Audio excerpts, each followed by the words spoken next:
Is there a moment as you look at your career that you think you almost gave up? You wanted to just throw No in? way. No. Oh. Never. Never. I've got, I think, 3 signs in my office that tell me never to quit. You quit, you're done. Doesn't matter what it is. I don't believe in quitting.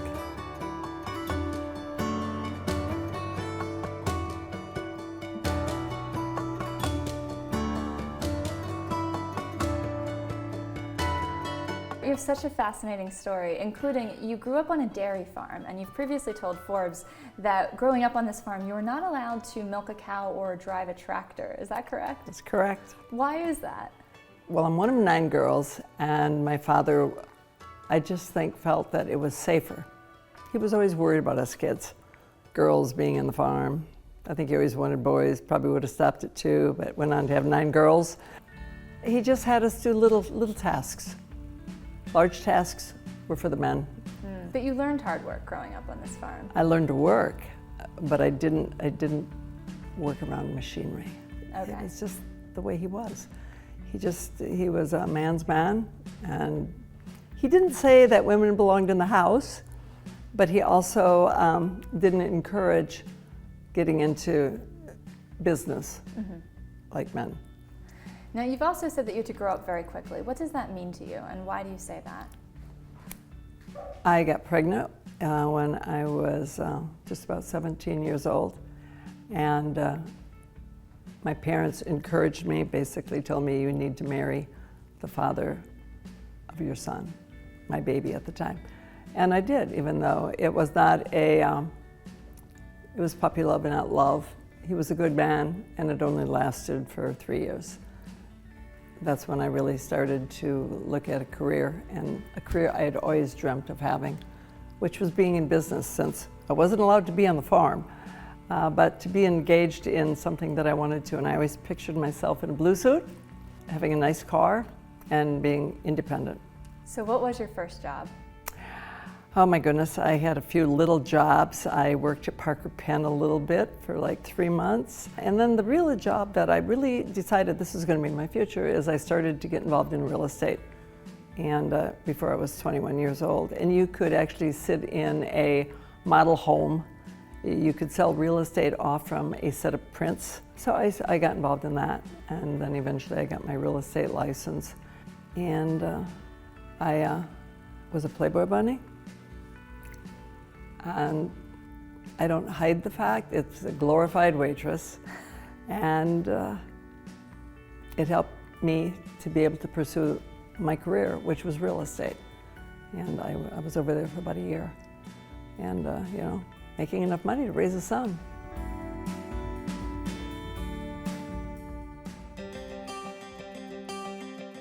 You and Ken were business partners and life partners, but let's talk about building a business together. When did ABC Supply begin and how? Ken was a roofer when I met him. He had a roofing contracting firm that was local in Madison and in the Janesville area. And probably 5 years after I knew Ken, we started doing government work for the military. And so many nights with big prints laying all over, trying to determine what we were going to bid to get one of those jobs. So we did that for quite a long time. We realized the need in our industry, the roofing industry, that the manufacturers ran the industry. The manufacturers, each of them, they were the manufacturers of it, but they were also the distributor. If you wanted that kind of shingles, you bought it from the manufacturer.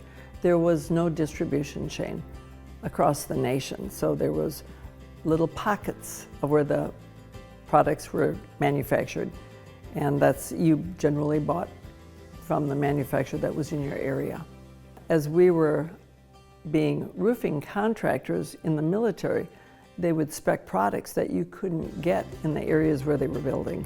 And you just start looking at the need, and over the course of 5-10 years, we realized that there needed to be a distribution chain to be able to offer to the customer, us the contractor, the selection of various manufacturing products across the nation.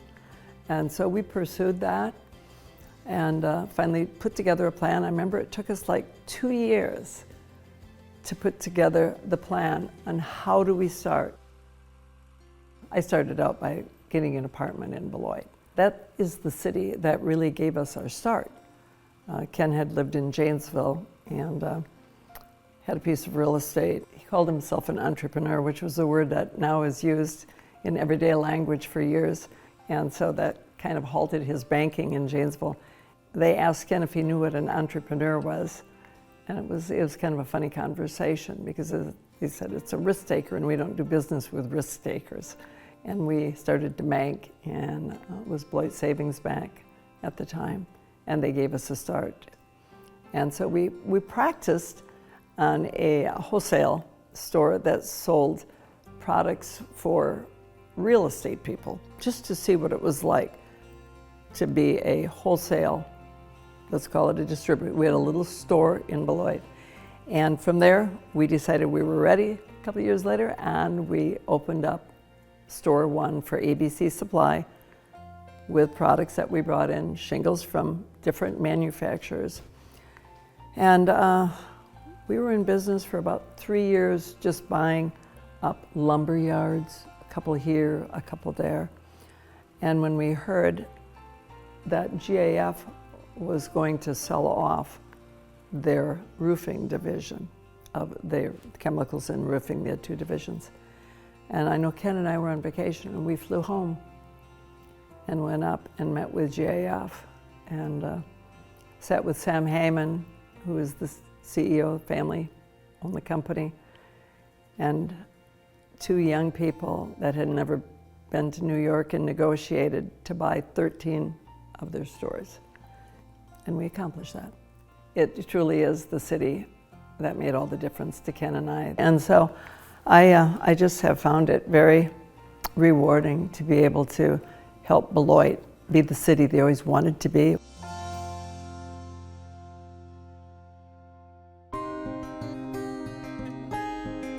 If you look out 1 to 5 years, what do you want to be able to say about Beloit and what you've done for the community? It's already becoming this little jewel in southern Wisconsin, because when you start adding value to a community, everybody picks up their game, and it's wonderful. These businesses wouldn't be here if I hadn't invested in the buildings. You know, the hotel, that was a condo complex that we built, and that's all been sold now. The building next to it is the hotel, the one across the street is the hotel and the restaurants. So when you have a community and you're trying to make it thrive, you need to see what the need of the community is. Basically, our goal, Ken's and mine at the time, was to put life back in these buildings. And that's what we've done here. We call this the spine. It's about the middle of what was the Beloit Corporation, a major factory. They made all of the paper making machinery in the world was here, the largest, and they went broke, had in foreclosure about 20 years ago. And when did you buy it? About 4 years later. And it took a long time just to get it all put together. And it was all empty. It was really sad. Everything from the very end of this block all the way up to the only building on Portland, everything belonged to the Beloit Corp. And it was a family-owned business, and they sold it to a company in Milwaukee, and with one year, they put it into bankruptcy, which was just so sad for even the fact that the company had closed. It had never come back after the recession.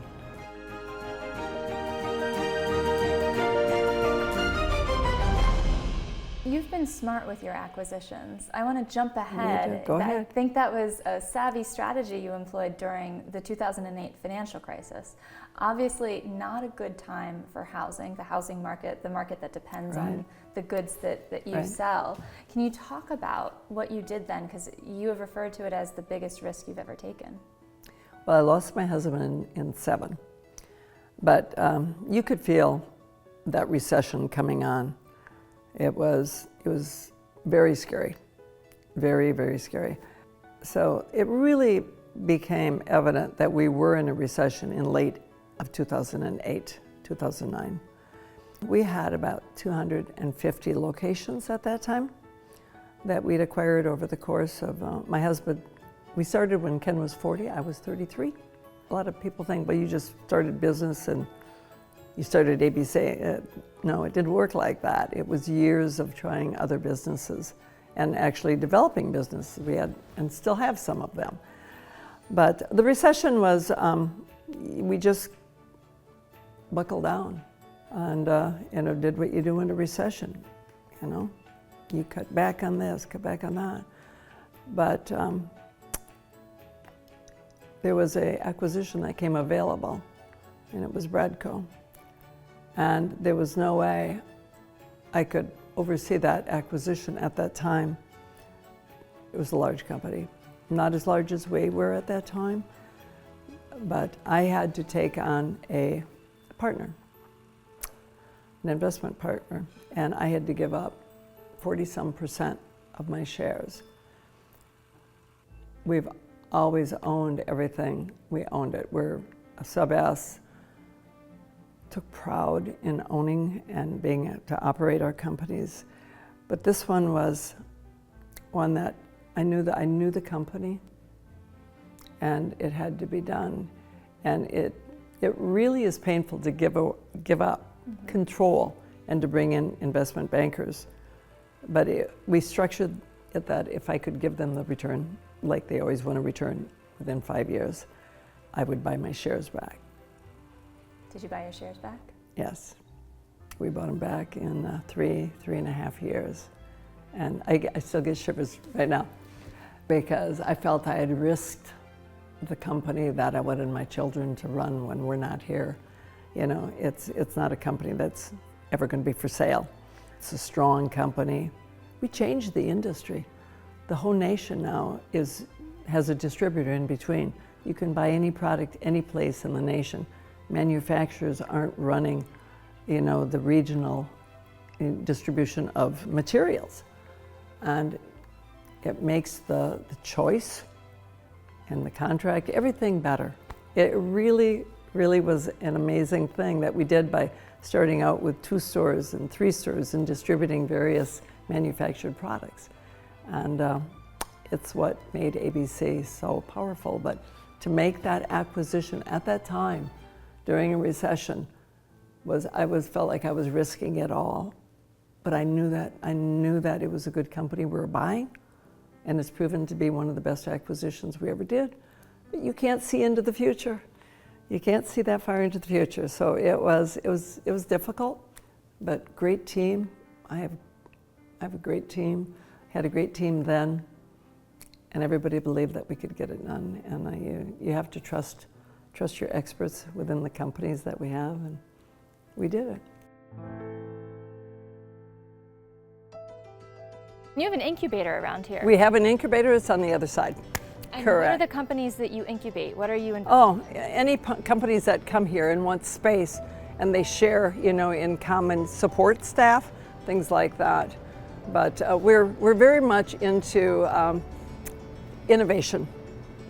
I mean, that really is what we're about, whether there's a actual building that does that, or if we just, in our personal selves, get involved in bringing business to town. Economic growth is what makes buildings survive.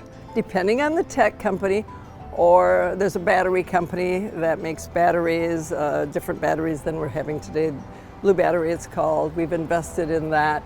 These are innovation, entrepreneurial ideas that we feel, it's not just an idea. They've usually taken it to one step where they actually have, initiated the product. Everybody's got an idea. You've got to first, is it real? Is it a real idea? As an entrepreneur, as an owner, what do you look for in an acquisition, and how do you know it's the right fit?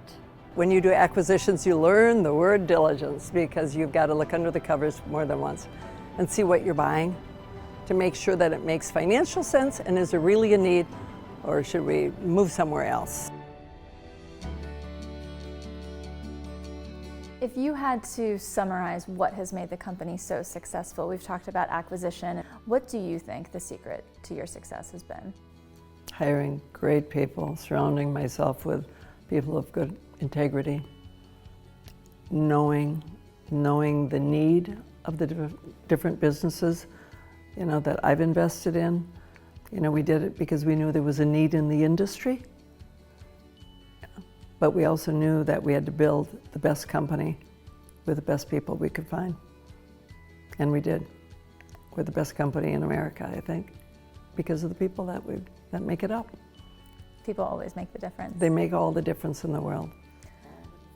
You and Ken seem to have a real true partnership in every sense of the word. And I recognize that, but I'm also curious, because this business has so many elements to it, and you've also made investments in Beloit, what's your baby? What's Diane's best idea? The school, you've got to have a future, and we build futures for children. Over there's a golf lab, there's a career tech, because we do a lot of education for the children after school that don't belong to the TLA school. But there's like 800 children that come here over the course of the year. It's all about learning careers and tech. There's a lot of tech also being taught. It's going to need a little bit of funding because charter schools aren't welcome in Wisconsin. And so we only get about 2/3 of what public schools get, and we educate the same children only. So we have to continue to feed that. Generally, you figure out what you're going to put into something and at least break even, but the school wasn't so. I'm hoping that the public school will revisit what they're teaching and get the other 5,600 kids in Beloit truly educated to have a quality life. Our public school system across the nation has major problems, especially in Beloit. They've suffered in the school system the numbers that children are graduating and their ability to get on with their life. It's very difficult, very difficult. So it got to the point that the only way that we could really help is to put competition in the city and to actually start a school, build a school, and embrace educating the children so that they don't just graduate, but they graduate with knowledge. And we're doing that. We're 1 year old. In math, we doubled what they had learned, 200% in 1 year. The mission for our school is that you will graduate and you will already know a career, maybe nursing, because we do a lot of vocational training. It's fabulous what we're doing there with kids. So with that said, I'm really proud. What did you want to be when you grew up? I mean, we're talking here for the 50 over 50, and I love asking people, did you ever imagine your over 50 career when you were a teen or in your 20s? I tell this story as I remember the day I stood at the window in the farmhouse and thought, I don't want to be a farmer. I don't want to marry a farmer. I was 10, and I dreamed about wearing that blue suit and going to the city. I lived in Osseo, Wisconsin. The city I wanted to go to was Minneapolis because it was the biggest city close by. And my two older sisters, one was working up there already. I knew what I didn't want to do. You do dream. If you don't dream, you don't have a goal. You don't know where you're going to go. You have to think about your future. And I think thinking about your future, the younger you are, the more you start looking at those careers. You just notice what's going on in life. Now I'm facing, life on this earth is, I'm not done. That's the most frustrating part, I think, of getting old is, golly, there's still so much to do. What do you want to do? More education, more for the school, more for the people that have helped me, just to give back in many ways. We had to take down a building. It was dry rotted, it was dangerous, it had to come down right in the middle of the block. So it's built like it was there forever. And on the building, my name. And I didn't know that until Rob brought me down and he goes, I want to show you something. I know you're not going to be happy. And he goes, and it's like, Rob. He goes, I didn't do it for you. I did it for your grandkids because you're not here to tell them. And so I did that for your grandkids to see your name up there and what you've done for Beloit. So that's the only place that says Diane. Why don't you want your name anywhere else? I don't need it there. I just don't need. That's something I don't need. Some people need that recognition. I just I'm happy seeing the city come back. My life is so exciting when it comes to growing. That's what it does. It brings people and gives them purpose and pleasure. I guess my big hope, I'm old. I've had a blessed life, And I wanted to be in business. I'm in business. And I know my children will pick up when I leave. My son is my CEO at my holding company, and he oversees the 16 companies that we oversee. And so he's learning that, and I'm comfortable in saying I can, pass the wand to my kids, and they love the city too. I'm independent, and I'm proud of what I work for and I earn, and I still have those same values. I pass it on to my children. They've all worked. My grandchildren. I get asked all the time, why do you still go to work? You're ancient, my kids. and like, Mom, why are you still going to work? You're 75 years old. It's like I'm healthy. I love what I do. I'm still growing companies. Why would I quit? I don't give advice usually. People have to figure things out themselves, but I tell my children, just, if you want to do that, just do it. I just think there's a lot you can learn in life, and I have learned a lot. I didn't go to college.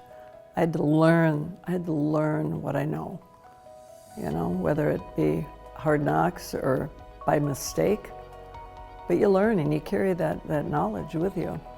I know there's more I can do. I just, like everybody, the clock is ticking. I got to hurry up and get it done. So I'm working at it.